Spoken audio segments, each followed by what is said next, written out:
How to consistently kill a buck on 5 acres. Maybe your property's 10 acres, maybe it's 4 acres, whatever. The point is all the same here.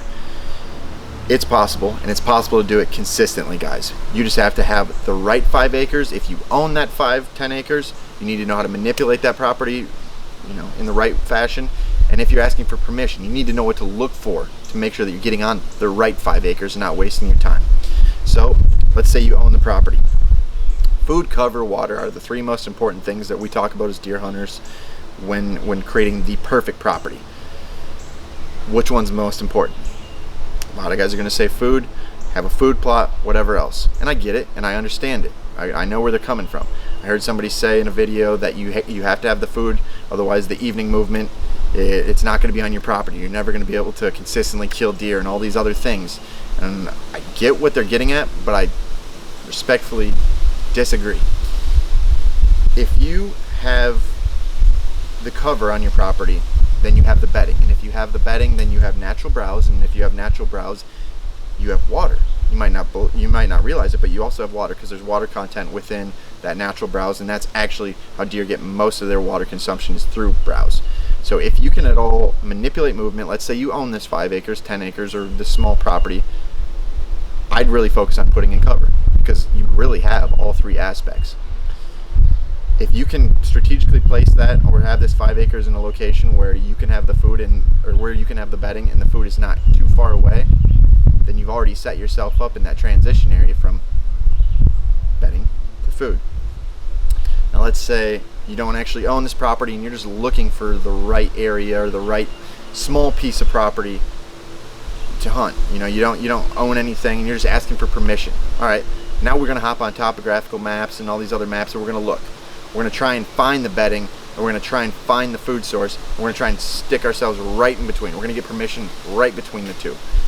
That's the scenario that I was in last year. Last year I killed a good 140-inch deer or so on 5 acres, and only on 5 acres. And I'm planning to do it again this year because this property is set up correctly. I had to make no timber stand improvements. I didn't plant a food plot.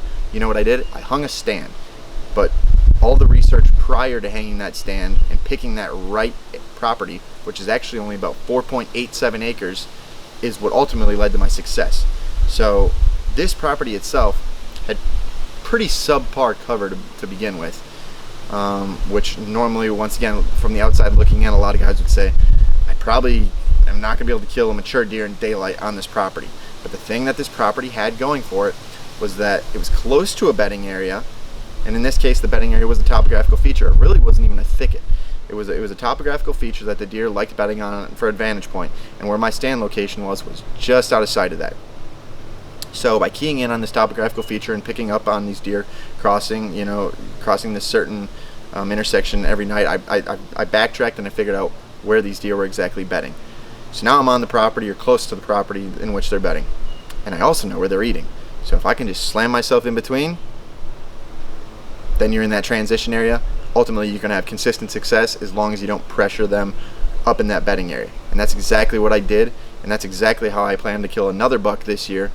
3 actually, that I have my eyes on only 5 acres, guys. So it's definitely possible. Ideally, if you have the property and you own the property, you want to go in there and you want to manipulate it somehow. You can do some timber stand improvement, maybe create more browse, more cover, all those things.